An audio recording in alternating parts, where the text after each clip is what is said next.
Tell us all your secrets. Hey? Tell us all your secrets. Don't worry, no one's listening. I don't have any secrets. That's what people say to me. It's like, tell me your secrets. I don't have any.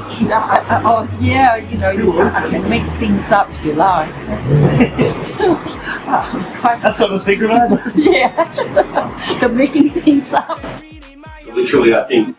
I'll be. I'm not going to say. I'm again already in there.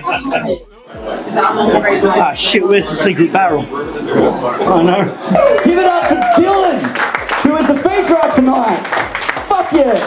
Last but not least, we've got a guy who has been fucking grinding away in the fucking Wollongong. What is it, a circuit? We've got a circuit going on right now. What is it? Yeah, 2 shows a month this guy's been doing. Non-stop for 4 months. This guy's an absolute phenom. I look up to him. He's a fucking absolute legend. Give it up for Dylan Horvat, your feature artist for tonight. Go ahead, fuck this microphone stand up.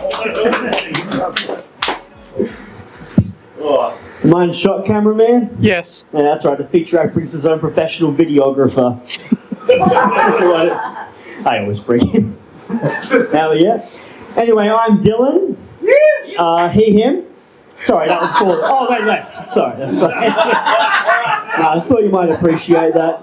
Not the fact that I'm a man. I don't blame you for not appreciating that. I've met men. A lot of them kind of suck. And, you know, a lot of people will say, not all men, and it's true, but, like, does it really take all men before you start calling them out on shit?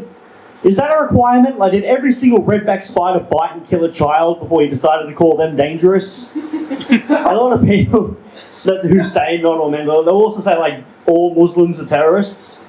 Like, you can't have it both ways. You mean to tell me that women shouldn't generally be wary about men they don't know, but every single follower of a certain religion has explosives ready to go off at all times? What a coincidence. I'll take their word now. They'll argue, terrorists are more dangerous than rapists, though, and yeah, but, like, which one would be more common? Like, which one is statistically easier to do?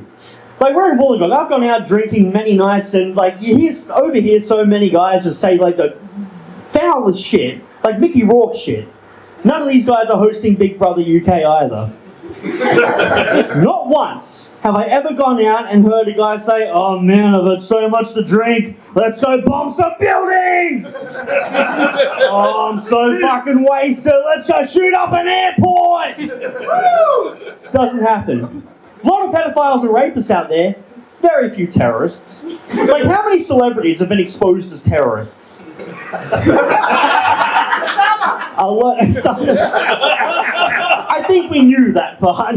I think that's why he was a celebrity to begin with. But yeah, a lot of celebrities have been exposed as rapists and pedophiles. That's upset a lot of people, personally. Like, these people want revenge because they shame so many other people for supporting these artists.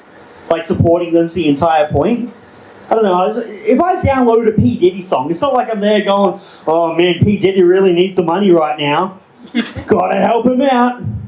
If I'm dancing to an R. Kelly song in a club, I'm not going, oh, this one's for my boy R. Kelly. Hope he appreciates it. If I'm there watching a Harry Potter movie, I'm not going, this will show those pesky trans. Don't know why the Vietnamese would mind, but... Call back to Gussie's Ryback's joke. That wasn't mine, that was Gussie's. Pay the man. Sorry? I said pay the man. I wouldn't support you. So yeah, it's not just, you know, P. Diddy and R. Kelly, but like, point is, I like the things I like for myself. I enjoy the things I enjoy, comedy, music, movies for myself. The fact that I enjoy these things, that's mine now. I own that. And I'm not going to let anyone, even the people who created these things, take that away from me. And also, where do you draw the line? Because you mean to tell me you're never going to listen to any song by, Aerosmith, Tupac, Elvis Presley, Red Hot Chili Peppers, etc., ever again? David Bowie? Because boy, I have news for you about them. Look it up. The example I always think of is the actor Kevin Spacey. So he did a movie in 1999 called American Beauty, and he won an Oscar for that. He won the Oscar for Best Actor. And then years later, he was accused of a lot of rape and pedophilia cases. And that also upset a lot of people. They said that he should give his Oscar back. Because in the movie, he played a 40-year-old guy who wanted to sleep with a 16-year-old girl. And everyone said, oh, he should give his Oscar back because he wasn't acting. He was a pedo in real life anyway. Do they think that's the whole reason he won the Oscar? Do they think the Academy was there going, that 40-year-old actor sure looks like he wants to sleep with that 20-year-old actress? I completely believe him. Give that man an Oscar. That is the most believable acting performance we'll see all year. I like to think that back in 1995, Hollywood was warning us about Kevin Spacey. There were 2 movies that year where it turns out he was the secret bad guy at the end. I think they were trying to warn us. Because, yeah, years later it came out that the allegations that he was a pedo who liked little boys. Maybe he really did deserve that Oscar. He looked like he wanted to fuck a girl. It's like, I've played a couple of gay characters. I've never won an Oscar. Honestly, good on him. And a lot of people react, like, when I tell them that one of my favourite stand-up comedians is Louis C.K., they'll be like, oh, him, but he joked off in front of women and did all that. Yeah, but that wasn't part of his act. He didn't do that on stage. I said one of my favourite comedians, not one of my favourite feminists. Imagine that. Who's your favourite comedian? Oh, I really like the guy who gets an audience full of women and then gets his dick out and jokes off in front of them. He's really funny. So yeah, like the stuff you want. Maybe just don't hang out with them in real life. But like, where do you draw the line? Let's think further back. Let's take the Nazis, for example. I heard they were cancelled about 80 years ago. I heard they were very problematic. But they also made Fanta.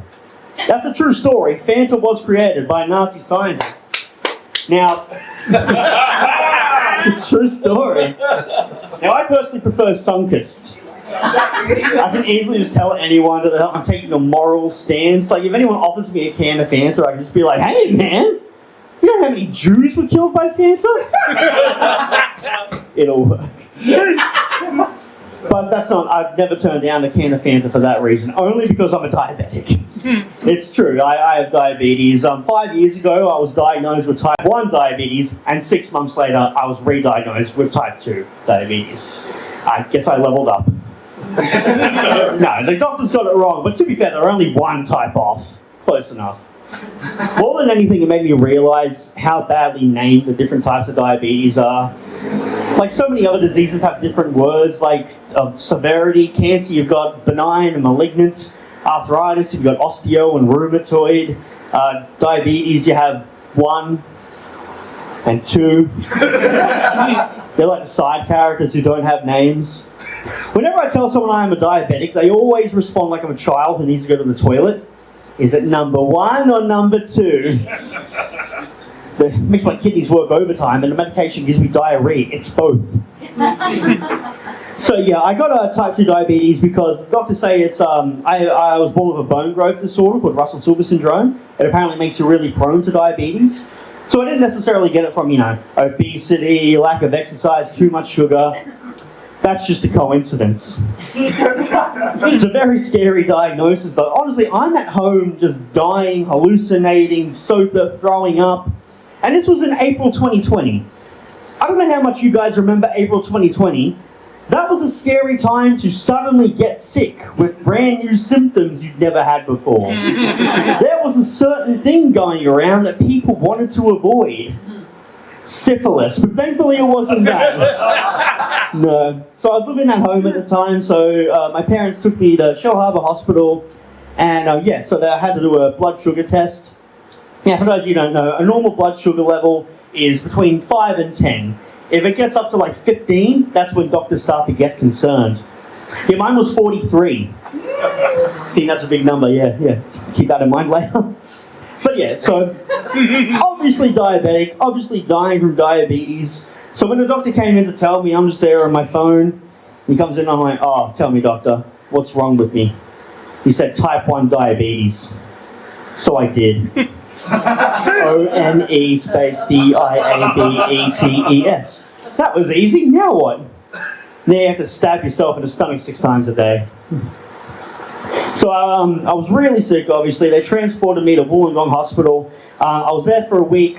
3 days a week, I had a catheter going up my penis into the bladder, sucking all the pee out. Usually pay a guy for that. I fucking hate that joke. You keep laughing at it. the best joke. Oh, dear. So, yeah, catheter. True story. All right. So, I'm staying in Wollongong Hospital. Doctors are coming up all the time, just obsessed with my piss. The catheter was connected to like a box that was filling up with my pee. One doctor was just looking at it, going, oh, it's like a movie. Another doctor comes over, sees it's getting clearer. He's like, oh, look at that, you can drink it. Another doctor or nurse goes to him, go on then. I don't have any jokes about that. I just wanted you to know that's what doctors have said about my urine. That's Wollongong Hospital for you. After 3 days, thankfully, they took the catheter out. I kind of wish I was dying and hallucinating when they took it out, because that hurts a lot when you're conscious for it. But then I decided to go to the toilet, you know, like old times. Went to take a piss. A bit of blood came with it, like really mixed in. Kind of looked like pink Moscato. Enjoy your drinks, everyone. But yeah, I was on the mend then, and thankfully at that point, when I finally came out of hospital, I was doing a lot better, and everyone said the same thing to me. No more energy drinks for you, Horvat. Can't have those anymore. I go to the diabetes clinic and the doctor's like, if your blood sugar level gets too low, feel free to have an energy drink. Intense amounts of sugars will sometimes be very necessary. I drink very many energy drinks, and I always give the cans away to like friends and family and clients. I don't collect them myself, because too much effort for $8 a month. I'd rather spend $8 a month to someone get rid of all these cans. But yeah, it's a huge thing now to return and earn. A lot of people cashing in their empty cans and bottles for 10 cents each. It used to be only homeless people did that. You know, they'd scour the streets for cans and bottles and bins, and that's how they'd actually get enough money to afford food. Now we can't even let them have that. That extra $8 a month is ours now. Not only can they not have homes, now we can't even let them have garbage. So anyway, back to the diabetes. So 6 months after I came out of hospital, they redid my blood work, and they're like, oh, actually, you're a type 2 diabetic. You were just so close to fucking dying, we just assumed you were one of those weak type 1 bitches. But no, I'm type 2, which is so much better. Like, when I was diagnosed with type 1, they gave me insulin 6 times a day. And in those 6 months, insulin makes you gain so much weight. I gained 15 kilos in those 6 months. As soon as they told me I'm type 2 diabetic, they were like, oh, you don't need to take insulin anymore. Here's Ozempic. This is an injection once a week. And in 6 months, I lost 14 kilos on that. Woo! Thank you. So, yeah, it's not like the movies. When it comes to diabetes, the sequel is always better. It's like The Godfather, Toy Story, and Shrek of syringes. People prefer that. I'd like to say that's where the story ends. You know, I looked after my diabetes. Then last year happened. I was not taking care of my diabetes. I was thirsty very often, so I thought, you know, why not? I didn't even have lockdown as an excuse this time. Last time, fair enough, because I had to stay at home, and what was I going to do, not drink all the juice in the house? Yeah, so 43, my blood sugar level was last time. This time, 76. Wow. I did level up, I guess. I just keep doing better and better each time. Last time they said I was a day or two from death before they took me to hospital. This time they said I was an hour or two from death before my brother got an ambulance. Thank God he decided to randomly come visit me. Yeah, Dad's getting PTSD right there. Oh, that's funny. So yeah. I'll leave you on this lovely little note. I did want to spread awareness about diabetes, and basically I wanted all of you to, you know, spread awareness that I am fucking invincible. Even level 76 can't kill me. They said it like.